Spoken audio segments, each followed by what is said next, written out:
Hey guys, welcome to a കുട്ടി vlog. നമ്മൾ ഇന്ന് വന്നിരിക്കുന്നത് തിരുവനന്തപുരത്തെ ഏറ്റവും ഫേമസ് ആയ വെട്ടിക്കാട് മാതൃദേവോസ് പള്ളിയിലേക്കാണ്. ക്രിസ്തുമസ് കാലമായതുകൊണ്ട് തന്നെ ഇവിടെ ഇപ്പോൾ സ്വർഗ്ഗതുല്യമാണ്. പള്ളിയും പരിസരവും മുഴുവൻ ഡെക്കറേറ്റ് ചെയ്ത് അതിമനോഹരമാക്കിയിരിക്കുന്നു. 500 വർഷത്തിലേറെ ചരിത്രമുള്ള ഈ പള്ളിയിൽ വിശുദ്ധ ഫ്രാൻസിസ് സേവ്യർ സന്ദർശനം നടത്തിയിട്ടുണ്ടെന്നാണ് വിശ്വാസം. ഇപ്പോഴത്തെ ഏറ്റവും വലിയ ആകർഷണം ഈ ക്രിസ്തുമസ് ഡെക്കറേഷൻസ് തന്നെയാണ്. പള്ളിയുടെ വലിയ ഗോപുരം മുതൽ കടൽ തീരം വരെ ലൈറ്റുകൾ കൊണ്ട് നിറഞ്ഞിരിക്കുകയാണ്. വൈകുന്നേരം 6 മണിക്ക് ശേഷം വരികയാണെങ്കിൽ നിങ്ങൾക്ക് ഈ ദൃശ്യങ്ങൾ പൂർണ്ണ ഭംഗിയിൽ ആസ്വദിക്കാം.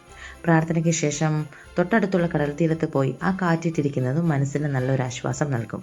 തമ്പാനൂർ ബസ് സ്റ്റാൻഡിൽ നിന്നും റെയിൽവേ സ്റ്റേഷനിൽ നിന്നും ഇവിടേക്ക് ഏകദേശം 8.5 കിലോമീറ്റർ മാത്രമേ ദൂരമുള്ളൂ. അപ്പോൾ ഈ ഡിസംബറിൽ തിരുവനന്തപുരത്ത് നിങ്ങളുണ്ടെങ്കിൽ തീർച്ചയായും വെട്ടിക്കാട് പള്ളിയിലെ ഈ രാത്രി കാഴ്ചകൾ മിസ് ചെയ്യരുത്.